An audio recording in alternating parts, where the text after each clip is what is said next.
when I was in fifth grade, no, fourth grade, a friend of mine, his older brother, who I really looked up to a lot, hired me for his little company going on that the principal didn't know about for a while. And we sold cinnamon toothpicks.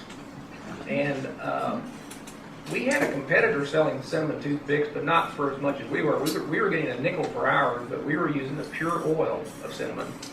And it would burn you good whenever when you put it in your mouth. So I learned at a pretty early age that if you're going to be in business, you want to have a quality product and something that, and you want to learn from other people that have been in business. So I want to fill in a few of the little pieces in there in the intro.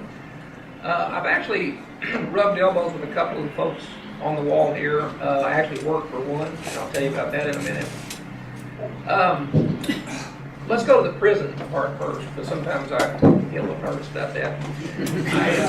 I actually was working on my master's degree at the time that I was working at the Vienna Correctional Center, and we did have a small ethanol production facility there, and we were teaching inmates how to make ethanol from corn.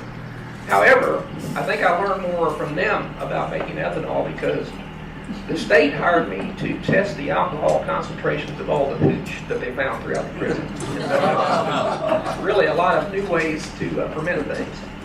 But what I was working on there on my for my graduate degree was I was actually trying to make lysine using bacterial fermentation. At the time, lysine is an amino acid. It's a building block of protein, and it's the most limiting amino acid in corn diets for pigs. And I was a pig farmer growing up. So at the time, all the lysine was being made in Japan. And I thought, well, gosh, if I could make it here, I could start a business someday. And that was my goal. I worked for about 3 years. I even used about 6 or 7 inmates that worked with me on this project because we were going through thousands of petri dishes looking for the right organism to produce this lysine. Well, anyway, I got within the Japanese, I got within about 2/3 of what they were producing. And I thought, man, I'm almost there. All I got to do is just a little bit more, and I think I can, by the time I don't have to ship it all the way overseas, I think I can compete with them. Well, about that time, I got sent to Lexington, Kentucky to go to an ethanol school, an alcohol fuels workshop. And lo and behold, I ran into Pierce Lyons. And it wasn't but about 6 months later or so that I went to work for Pierce. Of course, I was blown away by his dynamic personality. Most of you, and probably all of you, know Pierce. That was in August of 1986. And I remember sitting in Pierce's office one day and I said, Pierce, I've been working on this lysine project. And I told him all about it. Of course, we were getting ready to get into the animal feeds business at Alltech. At the time, we were doing a lot of products for distilleries and things like that. When I went to work for Alltech, it was about a company less than $10 million a year in annual sales. And in fact, I remember having a party in the lab the first month that we had $1 million month. So I remember exactly the time frame. And I went and I said, well, Pierce, if you're going into the feed business, I've been working on this product for about, 3 or 4 years, and I'm almost there. We could produce this and go into business. And he started asking me questions about it. I said, yeah, you take, sugar, which might be around, whatever it was at the time, 25 cents a pound or something like that. And I told him how much the conversion was. And I said, at the end of the day, you get this pure white powder, and we can sell it for $2 a pound. He said, well, Curt, that's really good. He said, let me teach you something. He said, let's not extract the lysine from the bacteria. Let's sell the bacteria, and we can get about $100 a pound. I said, enough said.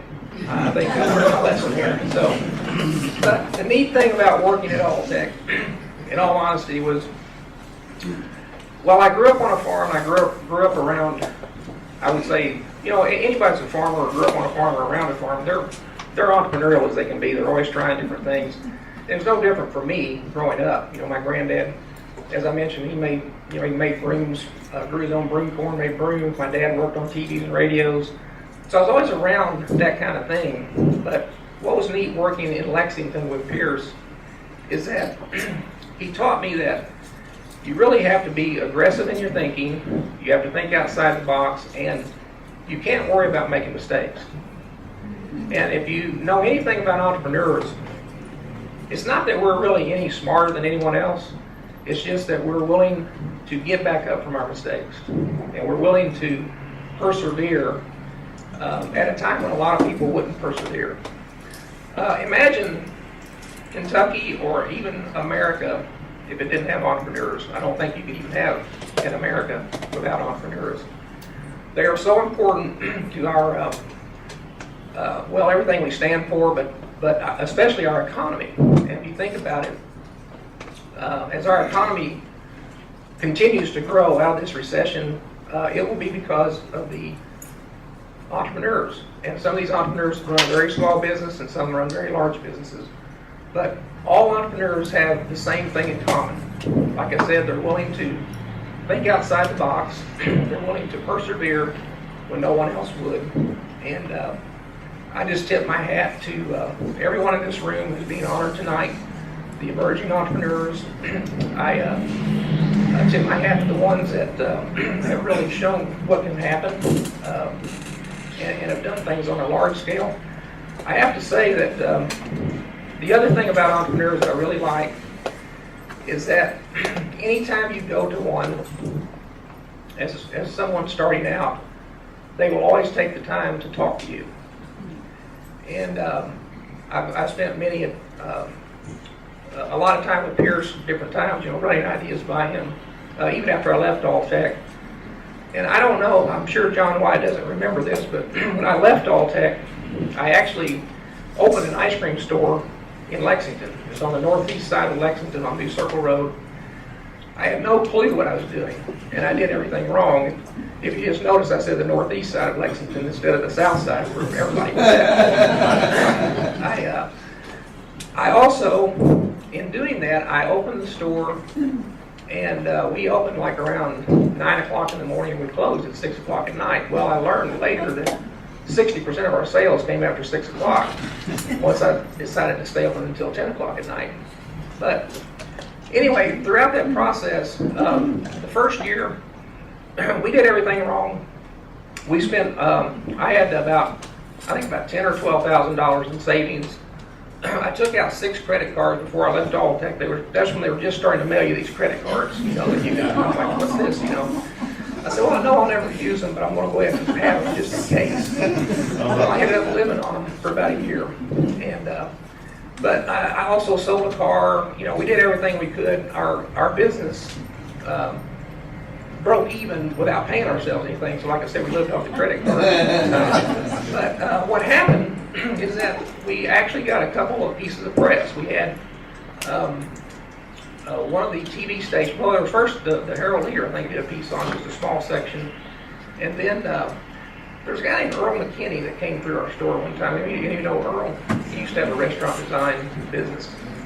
Well, anyway, he came through and he brought one of the guys from one of the stations, and they did a little piece on us. And then another station did a little piece on us. And so our advertising budget that we had spent, because the contractors actually tried to skip town with our money, we ended up getting open finally, and we got a little bit of press.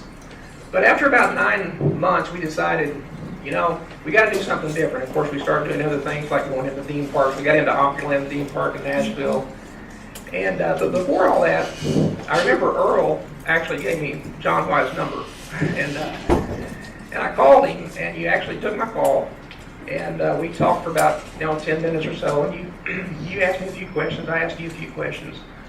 The point is that you took my call, and you gave me advice. I'll take it again. Okay. I don't know if I have your current number, but maybe I can get it. But anyway, no, I appreciate that. And that's the thing. Sometimes you think that the more successful people get, the less reachable they are, and that's not true. And I think people that started with very little or just has the right attitude about things, you can always approach them. They're always willing to help you. And I think that's probably the main message I want to get across to any young entrepreneur in the audience, is approach any of us. And we can't guarantee our advice, but we'll give it. Anyway, but enough said. I want to again congratulate everyone in the room. And it's an honor to be asked to speak at this. When I saw who was being inducted tonight, I wanted to be here. And anyway, again, thank you for having me, and I'll look forward to meeting all of you. Appreciate it very much.